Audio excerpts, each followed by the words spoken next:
అంటే ఏంటి తెలుసా? పైకి మనం వేషం వేసుకున్నాం. ఏ వేషం అంటే ఒక ముసుగు వేసుకున్నాం. ఈ ముసుగు మన పక్కోడికి కనబడదు.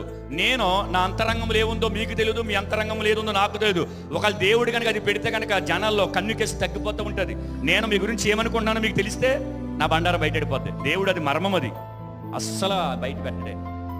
ఆయన ఒక్కడే హృదయ రహస్యాలు ఎరిగిన వాడు. దేవుడికి స్తోత్రం, హల్లెలూయా. కాబట్టి మనం అవయవాలు ఒకప్పుడు ఎలాగైతే అప్పగించుకున్నాం, అది మీకు తెలుసు, నాకు తెలుసు, మీకు చెప్పనవసరం లేదు.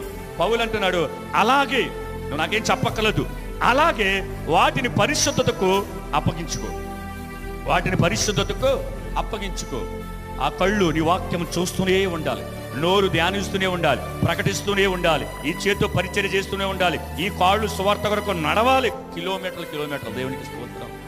పాపం చేతకి వెళ్ళమా మనము? నేను బోల్ చోట్లకి వెళ్ళిపోయేవాడిని ప్రభువుని ఎరగక ముందు పాపం చేయడానికి ఈ కాళ్ళతోటి.